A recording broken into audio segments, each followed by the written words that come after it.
Salut à tous, aujourd'hui on se retrouve pour voir une tier list de toutes les méthodologies, tout ce que tu peux faire pour Ascend. Alors, qu'est-ce que j'entends par Ascend? Déjà, faut être précis. Ce que j'entends par Ascend, c'est le fait de t'élever sur un aspect à la fois d'apparence et de santé. Ok, donc c'est que tu sois à la fois du coup en meilleure santé, c'est-à-dire plus performant, te sentir mieux dans ta peau, etc. Enfin, tous les éléments qui font que tu vas vivre plus longtemps, juste voilà, être mieux.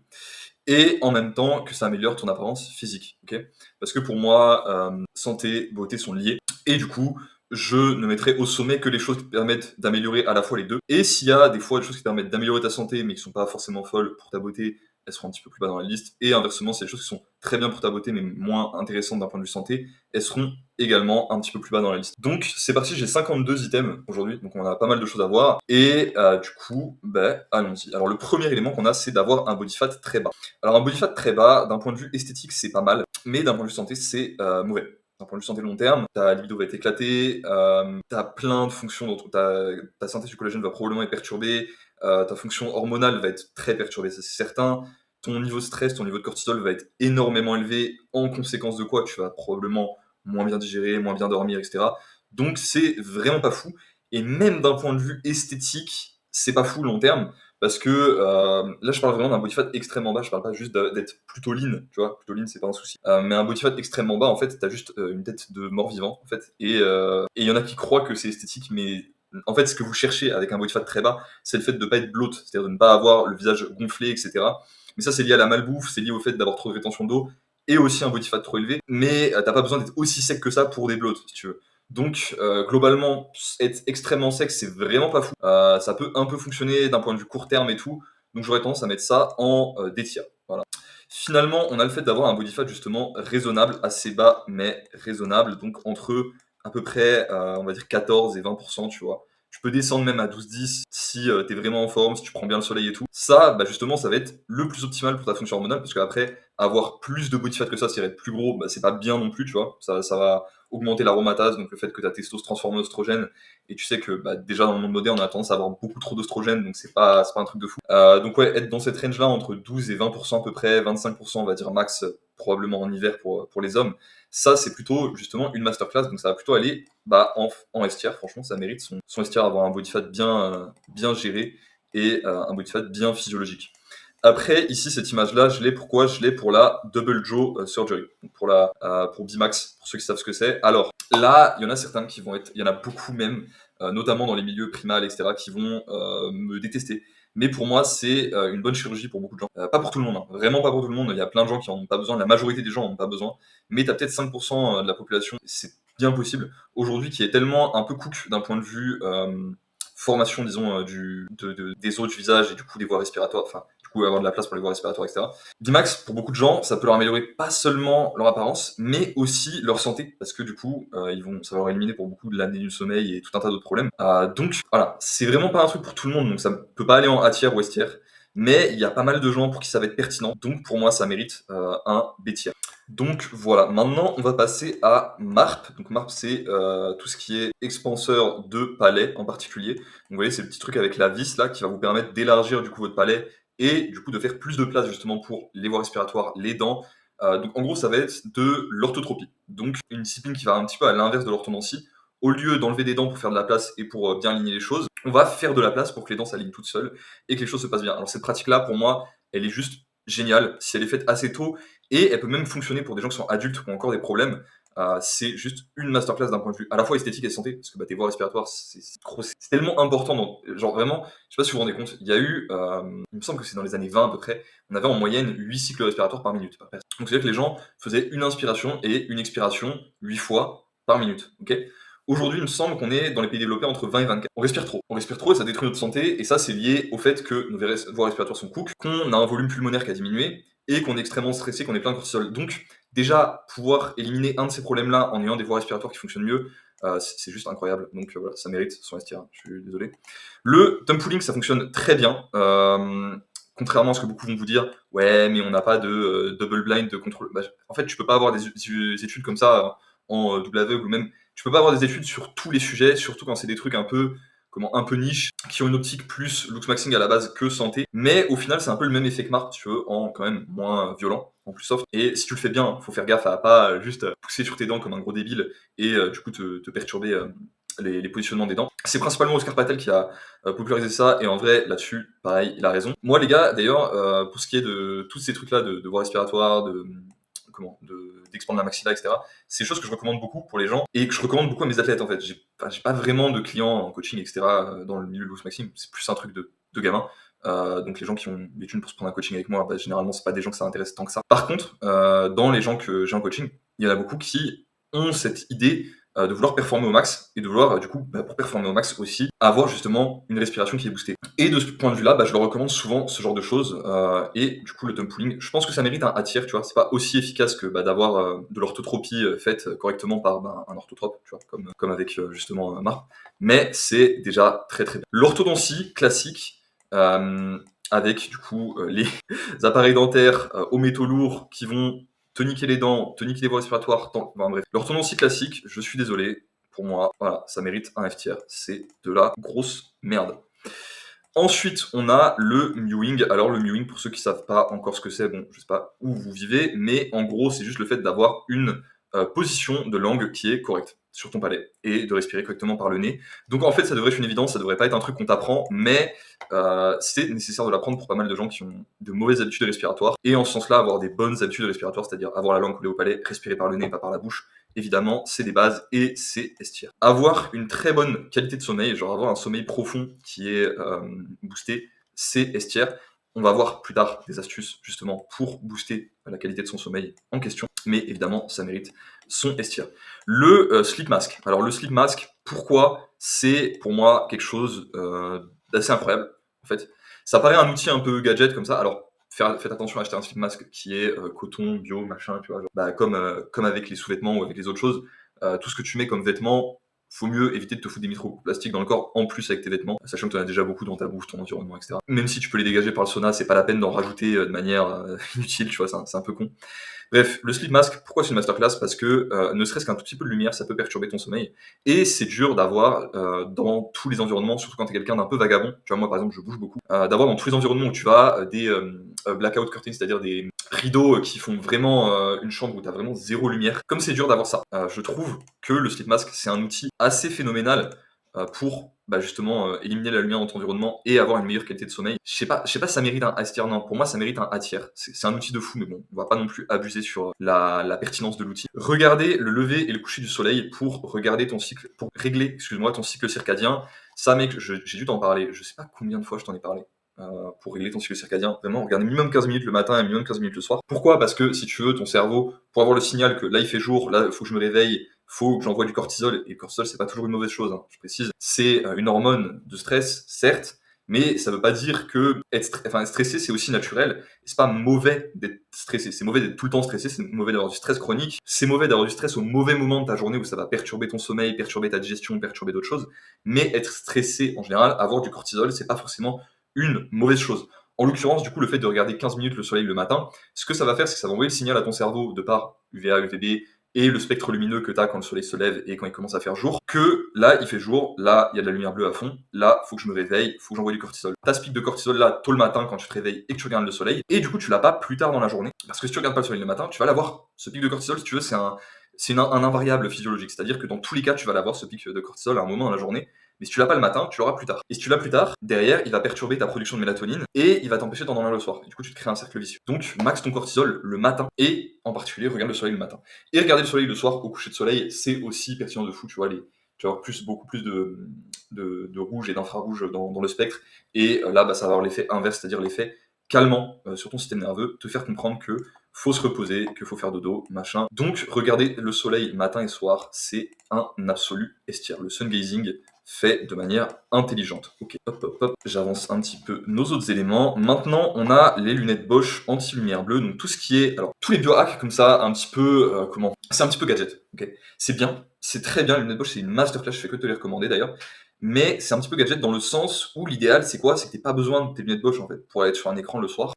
Pourquoi je recommande les lunettes Bosch? Parce que les lunettes anti-laser, pour les gens qui travaillent avec les lasers, c'est quand même généralement très efficace pour bloquer la lumière bleue. Et du coup, l'idéal c'est quoi? C'est que en fait t'aies une bougie ou t'aies une lumière rouge directement à côté de ton lit et que tu n'aies pas besoin d'être sur les écrans, du coup que tu sois sur du papier ou quoi. dès qu'il fait nuit, et du coup, t'as pas besoin de ces lunettes-là. Mais on vit dans le monde moderne, beaucoup d'entre nous, on aime taffer un petit peu le soir parce que voilà, on est dans les milieux de productivité, etc. Auquel cas, c'est quand même un bon moyen de compenser, si tu veux, ce genre de choses. Et du coup, je pense que ça mérite son petit attire. La diète végane, tu vas manquer de B12, tu vas manquer de tout un tas de minéraux assimilables, tu vas manquer de énormément de vitamines, que ce soit liposolubles ou hydrosolubles. Dans tous les cas, tu vas être dénutri, en mauvaise santé. Bref, c'est absolument pas une diète que je recommande. Tu vas te créer des putains de caillots urinaires à force de bouffer des oxalates comme un débile. Bref, être vegan, ça va en F tier. Voilà, je suis désolé pour vous les véganes, hein. Force à vous, mais vous êtes un petit peu débiles. Ensuite, la diète végétarienne. Alors, la diète végétarienne, si tu la fais de manière assez intelligente, c'est-à-dire en ayant beaucoup de produits laitiers et beaucoup d'œufs, éventuellement des huîtres. Il me semble que les huîtres, tu peux en manger en étant végétarien. Bah, en vrai, tu manques quasiment rien. Tu manques quasiment de rien. Tu vas manquer un peu de B12, mais encore ça va. Tu devrais en avoir dans les huîtres, enfin dans tous les produits que t'as en petite quantité. Et globalement, tu peux être en bonne santé en faisant ça. Maintenant, la plupart des trucs que tu vas avoir dans une diète végétarienne, c'est pareil que vegan, ça va être beaucoup d'antinutriments, ça va être pas ouf. Donc je dirais que végétarien, en général, ça mérite un des tiers. Si tu le fais, tu sais quoi, je vais multiplier, mais si tu le fais avec beaucoup de produits laitiers, etc., ça peut aller en B, voire A tiers, si c'est vraiment quasiment que produits laitiers, œufs et fruits de mer que tu consommes. La Primal Diet d'Ajonus, alors il y a des bons éléments, il y a énormément de bons éléments, mais il y a des éléments aussi qui n'ont pas trop de sens. Ok, la viande en putréfaction, par exemple, c'est ok en petite quantité, mais c'est quand même des énormes quantités d'endotoxines, et en manger, genre comme il le recommande, de manger de la high meat vraiment beaucoup et vraiment régulièrement, je pense que ça, typiquement, c'est pas très très malin. Au-delà de ça, le fait d'avoir des jus de légumes, bon, encore une fois, tu te boostes à fond en antinutriments. Les jus de légumes, en particulier ceux de céleri, contiennent un élément qui rend ta peau plus sensible au soleil, donc qui fait que tu vas moins bien tolérer le soleil. Donc pareil, c'est pas très malin.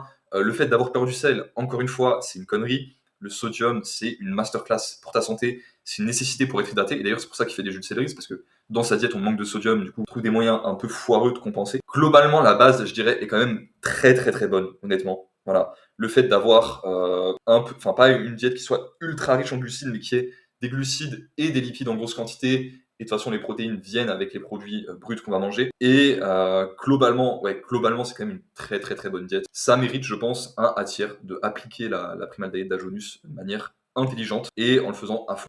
La Primal Diet de Darko, alors là, il y a des problèmes, ok. Généralement, Darko, ce qu'il recommande, alors il y a des trucs qui sont très cool, tu vois, genre que j'entends pas trop parler dans d'autres milieux, sur le fait de bénir sa nourriture, sur l'aspect vibrationnel, l'aspect que du coup en fait, pour moi, que tu le vois d'un point de vue spirituel, machin, ou d'un point de vue purement matériel, ça va te rendre plus conscient, si tu le vois d'un point de vue purement matériel, de ce que tu es en train de manger. Ton corps, du coup, va produire plus d'acide gastrique, euh, tu vas mieux digérer ce que tu manges, et naturellement, bah, tu vas être en meilleure santé. Donc ça, c'est très bien. Maintenant, le fait de recommander de manger quasiment que des produits animaux, il me semble qu'il ne recommande pas de produits végétaux. Ça, c'est un peu bête. Voilà. Encore une fois, comme j'en parlais déjà avec les diètes cétogènes, ce genre de choses, mais tu te retrouves souvent avec un cortisol qui va être très élevé, avec une SHBG qui va être très élevée. Donc la SHBG, les conséquences, c'est quoi? C'est que tu vas avoir moins de testostérone libre. Moins de testostérone libre, ça veut dire globalement bah, juste moins de testostérone qui est disponible pour faire ce que la testostérone doit faire dans ton corps. Donc globalement, sur le long terme, une moins bonne santé hormonale, juste un corps qui fonctionne moins bien. Les glucides aussi, important pour la thyroïde. Donc enfin, tu peux avoir une thyroïde en bonne santé sans glucides, hein, mais c'est un peu plus galère. Donc quand même, je recommande pas. Voilà, je recommande pas, je le dis. Pour moi, là, et en plus, j'avais même pas parlé de ça, mais le fait d'avoir des quantités de sodium complètement déraisonnables, hein, les gars. Vraiment, c'est du 9 grammes de sel par litre d'eau, et ils en boivent entre 3 et 6 litres, je crois. Donc je sais pas, on est entre 27 et 54 grammes de sel, ça n'a aucun putain de sens. Tu déséquilibres tous tes ratios avec le potassium, le calcium, le magnésium, c'est n'importe quoi. C'est vraiment n'importe quoi. Donc je suis désolé, mais pour moi ça mérite. Je vais pas non plus le mettre des tiers, F tiers voilà, comme vegan, végétarien. Ouais. Je suis gentil, je lui donne un C tiers, il aurait peut-être mérité un D, honnêtement. Ensuite, on a la diète de Repeat. Alors la diète de Repeat, elle est pas mal du tout. Okay, alors on a une approche un peu différente de celle d'Ajonus, mais il y a quand même beaucoup d'éléments où il avait compris pas mal de choses. Il y a une peur des acides gras polyinsaturés qui n'est pas justifiée, qui est due un peu au contexte historique dans lequel Repeat a écrit ses bouquins. Donc l'Amérique commence à avoir, si tu veux, des huiles végétales. Et oui, les huiles végétales sont très toxiques, mais entre avoir justement ces acides gras dans les huiles végétales et avoir ces acides gras dans un porc de qualité élevé en plein air, l'impact physiologique lié aussi au totem alimentaire, c'est-à-dire à l'ensemble des nutriments que tu vas avoir dans le porc, comparé aux huiles végétales rances, si tu veux, n'est pas du tout le même. Donc il y a pas mal d'éléments, si tu veux, de Repeat qui sont faux parce qu'ils sont liés à son contexte, excuse-moi, historique, au contexte historique dans lequel il a écrit ses livres et dans lequel il a fait ses recherches. Pour autant, il y a énormément d'éléments qui sont très très très très pertinents, notamment sur l'exposition au soleil, sur la gélatine, sur l'importance des glucides et sur l'importance des abats. Et ce que j'aime beaucoup aussi avec Repeat, c'est qu'il y a un élément de non-dogmatisme en fait. C'est-à-dire qu'il y a quand même une certaine ouverture. Les gens, en fait, de base, moi j'avais un a priori négatif sur Repeat justement parce que je voyais Repeat par le biais de sa communauté, par le biais des gens qui se disent être comme Repeat, faire comme Repeat. Sauf que les gens qui disent faire comme Repeat font comme lui à l'époque, alors que Repeat, à mon avis, s'il était là aujourd'hui, si tu veux, aurait changé beaucoup de ses opinions de par l'évolution de la recherche qu'il y a eu depuis. Donc, ces gens-là, pour moi, sont un peu débiles. Et du coup, faut en vouloir à la communauté, faut pas lui en vouloir à lui. Globalement, pareil, je pense que ça mérite un A tiers et je le mets devant Agonius. Pourquoi? Parce que Agonius, pour moi, est très dogmatique et sort énormément d'informations de son cul. Ce qui est problématique. Ce qui est problématique parce que quand tu es dans un objectif de recherche, quand tu es dans un objectif de vraiment comprendre les choses, faire évoluer ta vision du monde, ta vision de l'alimentation, de la santé, etc. Bah en fait, faut des gens qui disent les choses carrées, tu vois. Faut des gens qui soient honnêtes avec toi. Agonius, il est pas tout le temps honnête. Agonius, il sort beaucoup de choses de tu sais pas où. Et là où il a des éléments intéressants et importants dans sa diète, je pense que voilà, je pense que c'est un peu plus problématique. Même si au final l'application de sa diète est peut-être un peu meilleure que, enfin la mise en application de la diète d'Agonius est peut-être un peu meilleure que la mise en application de la diète de Repeat, comme il le faisait à l'époque. Je préfère Repeat de par le non-dogmatisme, justement. Et aussi, élément très important qu'il a amené, c'est, c'est pas le seul, hein, mais l'importance des bouillons. L'importance des bouillons et du collagène, ça c'est putain d'essentiel. Ok, bon là, je vais faire ma petite pub, hein. La Primal Diet version non-dogmatique, donc quand si tu veux, prends ces éléments très pertinents de Repeat, quand tu prends ces éléments très pertinents d'Agonius, quelques éléments très pertinents de Darko, et aussi tu te bases sur la recherche moderne et d'autres choses, t'en arrives en fait à une vision du monde qui évolue, une vision de l'alimentation qui évolue et qui est pertinente. Tu vois. Moi, si tu regardes ma vision de l'alimentation, il y a eu des petits ajustements, si tu veux, mais elle n'a pas changé du tout au tout depuis 2 ans. C'est juste qu'il y a des petits éléments qui ont évolué et qui ont évolué grâce à toutes ces influences-là et grâce au fait de continuer à faire des recherches. Et ça, c'est ce que je t'invite justement à faire. Ensuite, on a le fait de faire tes propres recherches. Ok, faire tes propres recherches pour Ascend. Qu'est-ce que ça vaut? Ben mec, faire tes propres recherches pour Ascend, avoir un esprit critique, croiser les données et faire un travail de scientifique, pas pour te torturer, mais juste parce que ça te fait kiffer, parce que tu as vraiment envie d'apprendre les choses, ben c'est estière en fait. C'est plus important que n'importe lequel des gourous, si tu veux, que je t'ai mis en avant. C'est même plus important que de suivre la Primal Diet de la version que moi je te mets en avant, parce que même la version que moi je te mets en avant, elle est vouée à évoluer un petit peu. Faire tes propres recherches, mec, c'est juste essentiel, c'est la base de tout. Les gens qui disent non, écoute un tel, non, arrête de penser que tu peux faire c'est de la merde, ok? C'est vraiment de la merde.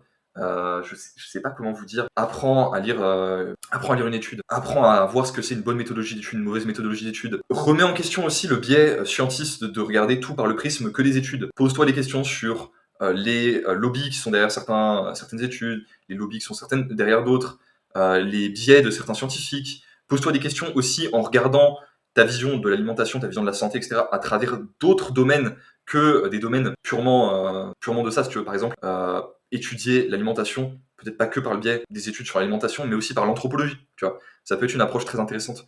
Donc faire tes propres recherches, c'est juste estière. Les peptides, honnêtement, je suis pas impressionné par la plupart des transformations que je vois avec. Pour moi, en plus, les risques sont énormes. Voilà, les gens qui vous disent qu'il n'y a pas de risque, machin, se basent sur leur expérience personnelle, ce qui est un raisonnement de débile mental. On a vraiment pour la plupart, on a quasiment zéro retour de data, genre c'est très très très récent comme substance. Et voilà, Not for Human, c'est pas pour les humains, hein. C'est pas pour l'utilisation par des humains. Globalement, je vois juste pas d'intérêt à en utiliser. La plupart des trucs, genre Rita sur Tide, ok, le Rita pour perdre du poids. Mec, bois un triple expresso sur la plage, tu passes ta journée à step et tu te fais un gros repas le soir, je peux t'assurer que tu vas perdre du poids, que tu n'auras pas besoin de Rita et que tu te prendras pas la tête avec. GHKCU, ok, bon, GHKCU, éventuellement, si tu as des blessures de manière locale, etc., ça peut être intéressant. C'est le genre de cas d'utilisation où là, je suis un peu plus nuancé, on va dire. Mais encore une fois, si tu as envie de booster ton hormone de croissance, tu boostes d'abord ton sommeil et d'abord ta consommation de certains produits laitiers crus, notamment pour l'hormone de croissance bioactive que tu as dedans, aussi pour les ratios calcium-phosphore qui vont augmenter ta production endogène. En fait, la plupart du temps, les peptides, je vois pas l'intérêt. Tu peux aussi bien faire les choses juste avec des pratiques naturelles et même pas plus difficilement en fait. Tu vois. Des fois, je discute avec des mecs qui sont intéressés par des coachings ou quoi, qui me disent ouais, j'ai expérimenté avec tel ou tel peptide et à chaque fois, ils ont des résultats. Je suis désolé les gars, je suis pas impressionné. Je suis en mode ah ouais, t'as fait tout ça, genre tu t'es injecté ça dans le cul pendant des mois. juste pour ce résultat-là, en vrai, la plupart du temps, vous me faites pitié. Voilà, je suis désolé. Lock-in un peu, aie des bonnes méthodologies sur des trucs naturels, et après tu verras si éventuellement tu as envie de booster les choses avec d'autres substances. Et encore, il y a d'autres substances qui peuvent être pertinentes. Moi-même, j'utilise par exemple, je fais l'utilisation un peu de la nicotine, de la caféine, etc. Mais les peptides ou d'autres peptides, enfin un autre peptide dont on va parler après, mais les peptides dans l'ensemble, c'est juste pas très très intéressant. Faire des protocoles de détox. Donc là, je vous ai mis le résumé des cours de détox dans le school. Faire des protocoles de détox, si tu veux, c'est quelque chose que tu vas faire quand tu es déjà en excellente santé. Donc c'est pas intéressant pour Hassan. C'est pas ça qui va te faire devenir plus beau et devenir en meilleure santé. Ok, c'est ce que tu vas faire une fois que tu es déjà en bonne santé et beau pour vivre plus longtemps et être en meilleure santé sur le très long terme. Donc c'est très bien, c'est magnifique, c'est génial. C'est vraiment ce qu'il faut. Il faut que tu arrives à ce point-là. Tu vois. Faut que tu arrives à ce point-là. Mais c'est pas grave si t'arrives à ce point-là et que tu commences à faire des protocoles de détox dans 10 ans. Tu vois. Genre, déjà, on focus les bases. C'est qu'une fois que t'as les bases, que c'est pertinent de faire des protocoles de détox un peu poussés et aussi évidemment personnalisés. Donc, les protocoles de détox, je vais plutôt mettre ça en B-tier, si tu veux. C'est très bien, c'est incroyable, mais pour 99% d'entre vous, c'est juste pas le moment. Tu vois. Genre, vous êtes pas du tout assez avancé pour que ce soit pertinent pour vous. Et voilà. Le glutathion, bah, ça va un peu avec les protocoles de détox pour le coup, c'est ça le peptide dont je voulais parler. C'était pour mettre une nuance sur le fait que tous ceux qui sont dans la catégorie peptide ne sont pas vraiment mauvais. Ceux que généralement je trouve mauvais, c'est tous ceux qui vont agir généralement sur des récepteurs hormonaux en fait. La plupart qui vont agir sur des récepteurs hormonaux, t'as un risque de un peu te baiser la santé à long terme, alors que ce qui est glutathion, etc., tu peux avoir des symptômes court terme parce que c'est le glutathion, si tu veux, c'est une sorte de camion poubelle du corps. Donc tu peux avoir des symptômes court terme parce que ça va faire dégager et recirculer plein de toxines, mais t'as pas vraiment de risque long terme avec le glutathion, donc tu fais pas trop le coup. D'ailleurs, la plupart du temps, ils vous mettent des doses beaucoup trop élevées, genre 1500 mg. Pour commencer, c'est complètement abusé. On en parlait dans le cours sur la détox avec Carla, mais commencer avec même pas un tiers de la dose, peut-être un quart, un sixième de la dose, ça peut être largement suffisant pour la plupart des gens. Ok, donc glutathion, ça va aller également en B tiers. Ok. Maintenant, faire des rêves lucides, apprendre à faire des rêves lucides. Alors là, on commence à partir un petit peu loin dans ce qu'on va faire pour Ascend, si tu veux. Donc, pourquoi les rêves lucides, ça va être important pour Ascend? Parce que ça te permet en fait de, si tu le fais intelligemment, long terme, comprendre l'identité que tu as, comprendre l'identité subconsciente que tu as, pouvoir discuter, parler avec ton subconscient, pouvoir reprogrammer ton subconscient par ta volonté. Et si tu reprogrammes ton subconscient, tu vas reprogrammer toutes tes habitudes de vie long terme, tous tes comportements, même pas que tes habitudes, mais tes comportements instinctifs, tu vois. Parce que typiquement, dans mon cas, par exemple, je te donne un peu, je te raconte vite fait ma vie, mais sur les 6 derniers mois, j'ai dû changer 5 derniers mois, j'ai dû changer 6 fois de lieu. T'as pas le temps de te créer des habitudes, t'as pas le temps de garder des habitudes quand tu changes autant de lieu de vie, si tu veux. C'est trop chaotique pour avoir des habitudes régulières. Pour autant, de part, sur les dernières années, depuis que j'ai genre 12 ans, que je commence le développement personnel, toute la reprogrammation, si tu veux, que j'ai fait de mon subconscient avec d'autres habitudes dont je vais te parler après, journaling, etc., méditation, mais notamment l'interprétation des rêves et le fait de creuser dans les rêves, j'ai littéralement changé tous mes comportements, en fait. J'ai changé tous mes comportements et maintenant, même quand je peux pas avoir d'habitude, même quand je peux pas avoir de vie régulière, j'ai des comportements qui m'amènent vers le haut, qui sont bons pour moi. Allez, 90% du temps, tu vois, ça arrive toujours de faire des trucs de chud. Mais voilà, donc c'est assez boosté sur le long terme. Par contre, c'est pas un truc qui va avoir des effets très court terme. Et juste faire des rêves lucides, juste les noter, sans faire d'interprétation, sans aller plus loin, c'est bien, mais c'est pas incroyable. Je vais mettre ça en A tiers, parce que c'est quand même très puissant. Mais on va voir plus tard dans la tier list des outils qui te permettent de faire encore mieux usage de cet élément-là des rêves lucides, et derrière de devenir trop fort. Tu vois. Ensuite, on a la méditation transcendantale. Donc là, j'entends toutes les méditations qui vont chercher vraiment une optique d'expérience spirituelle, pas juste une optique de améliorer ta concentration, de ceci, de cela, mais vraiment une optique d'expérience spirituelle à travers, par exemple, le fait de cultiver tes centres d'énergie, tout ça.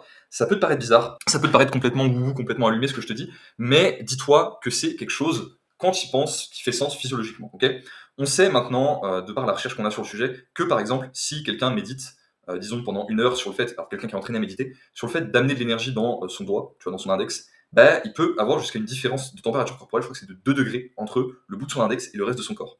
Par exemple, dans une pièce où il fait froid. Ce qui est énorme. Donc on sait que, et ça c'est quelque chose de vraiment prouvé, là où l'attention va, l'énergie va. Là où tu portes ton attention dans ton corps, et d'ailleurs dans ta vie, d'un point de vue plus global, ton énergie se dirige. Ok. Donc quand tu fais ça en la dirigeant vers tes différents centres hormonaux, donc par exemple ton périnée, après ton intestin, ton estomac, ton cœur, ta gorge avec du coup les glandes que tu vas avoir derrière, finalement ta glande pinéale, du coup la glande ici c'est thyroïde, etc. Glande pinéale et finalement le haut de la tête et le crown chakra au-dessus. Que tu le prennes par le biais des chakras, des centres physiologiques ou quoi. Dans tous les cas, l'effet il est le même, c'est que quand tu mets de l'énergie dans ces choses-là, potentiellement, j'ai pas honnêtement de recherche pour le coup qui confirme mes dires, mais moi je pense sincèrement, et les expériences que j'ai eues, que ça va booster la production des hormones dans ces différents centres-là. Long terme, du coup, par exemple, en boostant la production de mélatonine dans ta glande pinéale, tu peux littéralement avoir des expériences spirituelles, voir des fractales, avoir des visions quand t'es en train de méditer, etc. Ça peut te paraître vraiment bizarre ce que je te dis, mais quand tu creuses, tu te rends compte que c'est pas juste quelque chose de... c'est pas un truc d'allumé, en fait, c'est physiologique, tu vois. Notre corps, il est fait comme ça. Il a les mécanismes en place pour pouvoir avoir ces expériences-là et faire ces choses-là. Et c'est putain de booster en fait d'avoir ces expériences là parce que pareil ça te permet en fait d'avoir une sorte de reset mental tu vois. Tu peux avoir même sans l'utilisation d'autres choses dont on va parler après des morts de l'ego en faisant de la pure méditation transcendantale. Ok, c'est tout à fait possible et quand tu veux pareil reprogrammer ton subconscient c'est un putain d'outil en fait, c'est vraiment un putain d'outil, c'est un outil de fou et pour moi ça mérite son S-tier. Okay. Ensuite, on a la méditation vipassana. La méditation vipassana, si tu veux, le problème c'est que c'est plutôt de la méditation de l'ennui qu'autre chose. Le seul cas d'utilisation où je verrais ça comme très pertinent de faire des retraites vipassana où tu payes cher pour y aller et tout, c'est vraiment quand t'es quelqu'un qui a des grosses addictions, des gros problèmes dans ta vie, que t'as envie de passer plusieurs jours à vraiment te dopamine détox, mais à l'extrême. Dans ce cas-là, ça fonctionne. C'est ennuyant, ça fait mal à la tête. T'as pas envie d'y aller, t'as pas envie de le faire, mais c'est boosté. Par contre, c'est boosté. Tu vois. Genre, si t'es vraiment dans une phase compliquée de ta vie, ouais, passer 8 heures par jour pendant 10 jours à méditer, ça va te faire un sacré reset niveau dopamine et c'est très puissant derrière pour changer de comportement et tout. En dehors de ça, je pense que pour 99% des gens, c'est pas forcément. Enfin, 90% des gens, parce qu'aujourd'hui, les gens ont beaucoup d'addictions, c'est pas forcément pertinent. Peut-être, allez, même pas à tiers, tu sais quoi, c'est moins pertinent que les rêves lucides. Ça mérite un petit B tiers, c'est pas mal, mais c'est pas fou. Les champignons de Paris, les champignons magiques. Alors, les champignons magiques, c'est très circonstanciel en fait. On a tout un live d'ailleurs, donc si rejoignez le school, rejoignez le putain de school, le school est gratuit. On a un putain de live où on parle de tout ça avec Carlo en détail. Je vais pas trop m'étaler là-dessus. J'ai du mal à le rank. En fait, j'ai envie de le rank à deux endroits. J'ai envie de le rank pour certaines personnes, même à trois endroits, tu vois. Pour certaines personnes, ça va être S-tier. Donc, typiquement, moi, par exemple, quand j'étais dans une phase où j'étais au bord, j'avais envie d'en finir, je te le dis. Et j'avais déjà expérimenté avec plein de choses, avec plein de formes de thérapie, etc. Et ça fonctionnait pas, tu vois. C'était il y a longtemps hein, maintenant, je te rassure, c'était il y a plus de 2 ans. J'ai 21, c'était quand j'avais 19 ans. Dans mon cas, ça m'a permis de choisir consciemment d'avoir cette expérience de mort de l'ego, de reset mon cerveau. Et à l'époque, j'avais pas compris que c'était possible à travers la méditation transcendantale. Et en fait, j'avais pas la confiance en la méditation transcendantale. Donc, personnellement, j'avais besoin d'une aide chimique pour y arriver. Voilà. Tu peux me dire que je suis faible, tu peux me dire que je suis un abruti, etc. Je m'en fous. Je l'ai fait à l'époque, j'en ai pas consommé depuis, j'en ai pas l'intérêt d'en consommer depuis. Ça fait 2 ans que j'en ai pas pris. Et je compte pas forcément en reprendre dans un futur proche ou même lointain. Donc je pense que de ce point de vue-là, on peut dire que c'est pas une addiction. Je pense que c'est une substance qui est très puissante. Je pense que t'as des gens qui vont en prendre, qui vont pas en tirer grand chose d'intéressant, et juste pour qu'ils savent être créatifs, donc eux, je vais les mettre en C-tier. Et je pense que t'as des gens qui vont être fragiles, qui vont pas être accompagnés, qui vont faire n'importe quoi, et qui ont des prédispositions, par exemple à la schizophrénie, ce genre de choses, pour qu'ils savent être F-tier, que ça va juste amener à être pas bien. Donc voilà. Donc là, voilà. Comme je te dis, c'est très circonstanciel, c'est pour ça que je te l'ai mis dans 3 catégories à la fois. Prendre des stéroïdes, bon, bah, ça va être F-tier, parce que pas S-tier. Parce que, en fait, tu peux avoir une fonction hormonale de baiser, tu peux être super stock. Attends, tiens, je sais pas si. Ouais, le physique est pas dégueu avec la webcam, ça va. Je remets quand même mon t-shirt, je me sens timide. Mais du coup, je disais, en fait, tu peux juste avoir beaucoup de masse musculaire, une bonne fonction hormonale et juste être boosté sans ça, donc à quoi bon? Tu vois, genre, c'est débile. Si tu veux juste être méga stock, genre vraiment avoir un physique de body, pourquoi? Tu vois, genre quel intérêt tu vas avoir l'hypertrophie cardiaque, tu vas devoir prendre, en plus tu vas devoir prendre plein d'autres substances pour contrer tous les effets négatifs que tu vas avoir avec ça. Même des doses de TRT, soi-disant, ça augmente tes chances de crise cardiaque, tout ça. C'est juste, en fait, c'est juste un truc de débile mental. Voilà. À moins d'être athlète de très haut niveau, que ce soit pertinent pour toi, que tu fasses 1 million à l'année grâce à l'utilisation de ces produits-là, auquel cas, bah ouais, je capte. T'es un débile mental si tu le fais. Ok, voilà. Je te juge très fort. Et pour les gens qui vont me dire ouais mais moi j'en ai besoin pour la TRT, la plupart d'entre vous, vous avez testé 2 choses pour améliorer votre fonction hormonale ou votre santé, testé 2-3 trucs, tu sais, et après oh non mais je peux pas refaire ma fonction hormonale bien côté TRT, tu vois. Bon, faut aller se faire foutre en fait. C'est tout. Daily Undulating Periodization. Donc ça, c'est une méthode d'entraînement, une méthode de périodisation qui est intelligente, qui est plutôt pertinente, mais il y a mieux. Si tu veux, t'as le go muscu de base qui va juste s'entraîner un peu à l'instinct, qui va faire un peu de la merde, qui va être en détire, tu vois, avec sa méthode d'entraînement de con. En DUP, si tu veux, tu commences à avoir une méthode qui est assez intelligente, qui va te rendre plus fort, plus stock, etc. Qui va te permettre de travailler un petit peu toutes les qualités à la fois avec les différentes rep range. Mais au niveau tracking de la progression, au niveau performance et tout, ça reste vraiment pas ce qu'il y a de mieux. Pour moi, ça mérite un B tiers. C'est une bonne méthodologie, mais c'est pas du tout la meilleure méthodologie. tu vois. Voilà, c'est mon opinion sur la chose. Je laisse les partisans de DUP me contredire. La périodisation concurrente avec la méthode Westside, en gros, si tu devais résumer la périodisation concurrente avec la méthode Westside, c'est le fait de avoir à la fois, si tu veux, des max out, c'est-à-dire le fait de faire des max lourds toutes les semaines en séance force et d'avoir des séances volume et des séances vitesse, enfin séances volume slash vitesse. Ces éléments-là, ils sont juste incroyables. Ok, le fait de changer d'exercice et du coup de pouvoir max out sans te blesser toutes les semaines, c'est booster d'un point de vue progression en force, c'est booster d'un point de vue prise de muscle, c'est booster de tous les putains de points de vue. Ça te permet tout le temps d'entraîner à fond. Enfin, c'est incroyable. Par contre, voilà, niveau tracking des performances, ils avaient un équivalent du tableau de paire, mais qui n'était pas aussi performant, pas aussi bien que ce qu'on a aujourd'hui. Donc, pour moi, ça mérite. Ça va entre le A et le S, si tu veux. Ça va entre le A et le S. On n'est pas loin de la meilleure méthodologie, mais il y a encore un petit peu d'amélioration possible. Le fait d'avoir la mentalité tout au passat, c'est-à-dire de comprendre que notre réalité, de toute façon, c'est si tu veux, c'est un peu que la réalité est une forme de rêve quelque part, et que tout passe, le bon comme le mauvais. Avoir cette idée qui avait engravé sur l'anneau du roi Salomon que this too shall pass, que ceci aussi doit passera. C'est-à-dire que les mauvaises phases, comme les bonnes phases, ont une fin, et juste de s'en battre les couilles et d'accepter la vie comme elle vient, c'est estière, c'est une putain de mentalité. Ça va te permettre en fait, que tu sois beau ou pas, du coup, tu vas t'en battre les couilles, tu vois. Donc limite, et en t'en battant les couilles, tu vas du coup diminuer ton cortisol, tu vas prendre des meilleures décisions de santé parce que tu vas être plus chill, tu vas mieux dormir, et au final, tu vas être plus beau, en meilleure santé, tu vas mieux vieillir. Enfin, voilà, c'est juste boosté. Bon, ce tableau-là commence à être bien rempli, donc je vais juste le doubler pour les autres éléments. Ok, hop, voilà.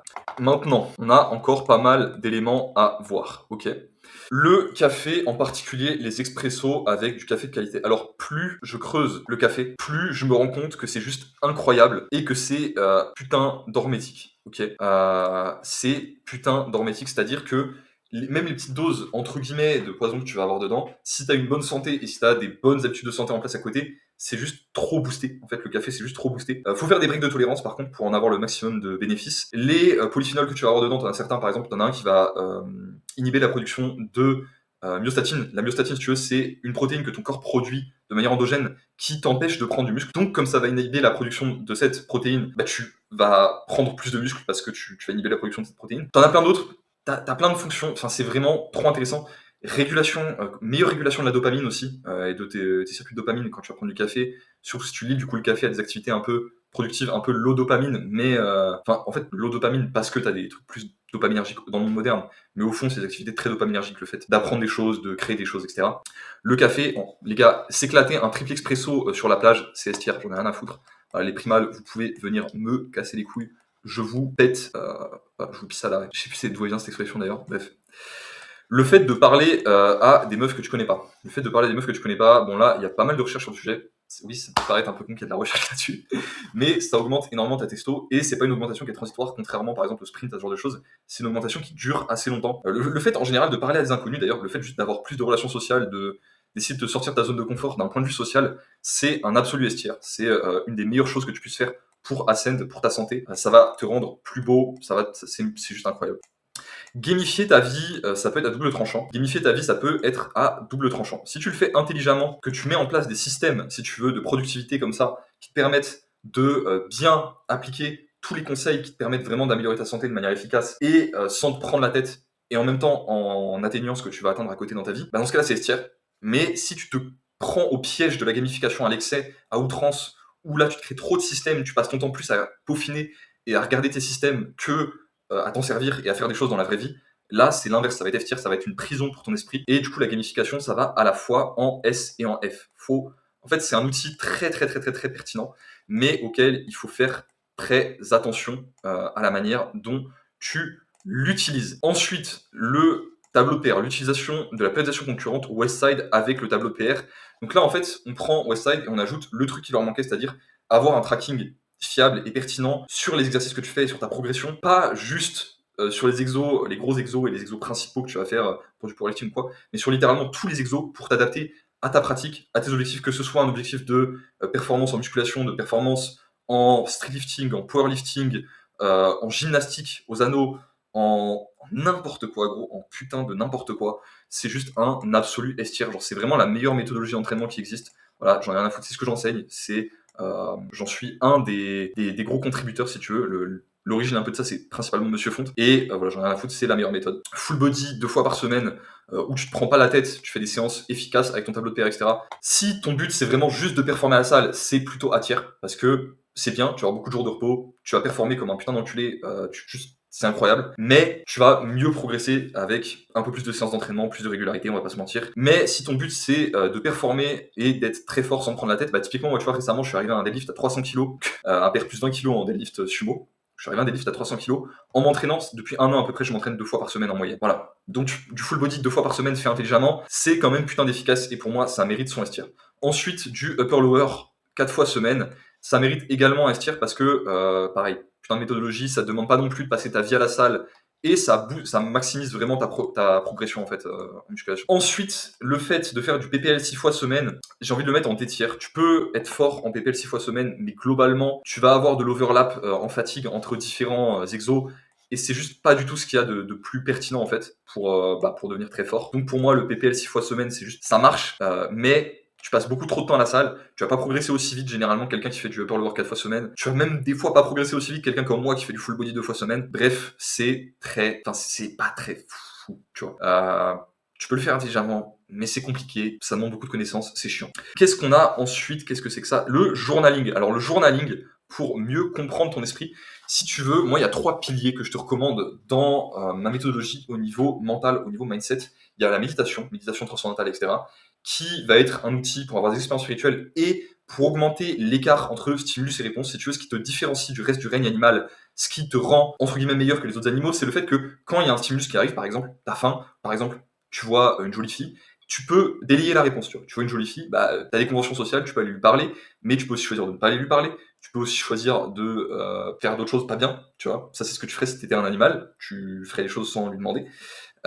Si t'étais un animal, je parle un animal au sens biologique, tu vois. Mais ce qui fait justement que t'es un humain, c'est que t'as ce choix, en fait, quand t'as ce stimulus de, tu vois ça dans ton environnement, de la manière dont tu vas répondre. Et ayant ce choix-là, tu peux augmenter ta capacité de choix en augmentant l'écart que tu vas avoir entre un stimulus et une réponse. Et augmenter cet écart, tu peux le faire à travers la méditation. Pourquoi? Quand tu vas méditer, tu vas, si tu veux, par exemple, avoir envie de manger, avoir des idées de trucs que tu devrais faire dans ta tête qui vont arriver. Et l'exercice même de la méditation, c'est accepter ces idées, ces impulsions-là, etc., et ne pas réagir. Et du coup, tu augmentes cette capacité-là. Maintenant, il y a également les rêves lucides dont je t'ai un petit peu parlé tout à l'heure, et il y a le journaling. Le journaling, qu'est-ce que c'est? Les rêves lucides, en gros, c'est la communication avec le subconscient. Les journalings, ça va être le fait de mieux comprendre ton esprit conscient. Ça va être de mieux organiser ta vision du monde, tes idées, à travers le fait d'avoir à la fois du journaling brut, où tu vas juste écrire ce qui te passe par la tête de manière un peu désordonnée, sans te prendre la tête. Ça, c'est très bien, c'est très très bien, c'est très important. Ça va aussi un peu commencer à donner des éléments au niveau subconscient. Et du journaling un peu plus ordonné, où tu vas te mettre des prompts, genre par exemple, quelle est la douleur en ce moment que je repousse le plus, ce genre de choses. J'ai vu par exemple Lucas Hoff qui récemment faisait des prompts qui ressemblaient beaucoup à ceux que j'avais recommandé dans la vidéo sur augmenter ton énergie en 90 jours. Bref, les prompts, d'ailleurs, je pourrais t'en recommander, je compte en publier quelques-uns sur le school. Et le fait de faire journaling avec prompts plus journaling brut, ça te permet d'avoir de l'ordre, si tu veux, dans ton esprit conscient. Et ça, c'est surpuissant parce que si t'as de l'ordre dans ton esprit conscient, bah tu sais où aller. Tu sais où aller, tu sais comment y aller. Et c'est juste incroyable en fait. Donc ça mérite son putain de S-tier. Ça mérite un S-tier immédiat.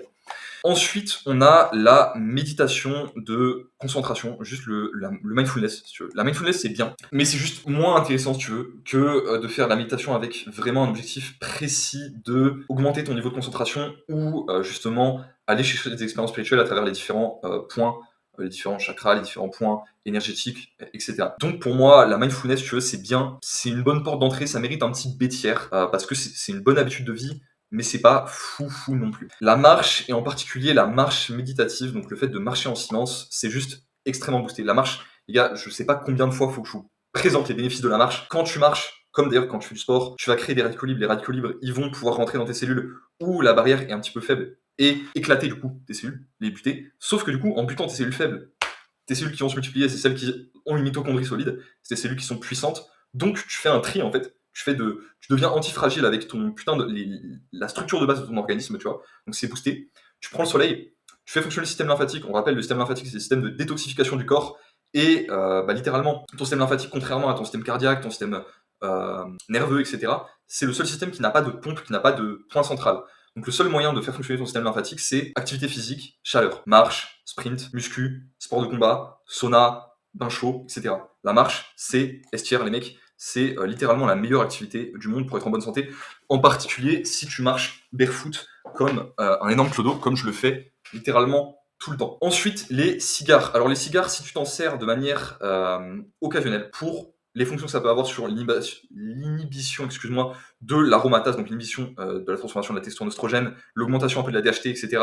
Le fait que la nicotine a quelques effets neuroprotectifs. Si en plus de ça, tu consommes ton cigare avec du lait cru pour absorber le cadmium que tu risques d'avoir dedans, et du coup réduire la toxicité de l'élément, et que tu consommes pas de manière trop régulière, donc que tu consommes des cigares, je sais pas, 2-3 fois par mois, tu vois, par exemple, max, une fois par semaine, c'est ok. Bah là, c'est S tier, enfin c'est plutôt A tier, on va dire, parce que c'est un outil, en vrai, c'est accessoire, tu vois, c'est pas un truc de fou non plus, c'est bien. Par contre, si tu l'utilises de manière chronique, c'est-à-dire que tu l'utilises tout le temps, ça va plutôt être C tier.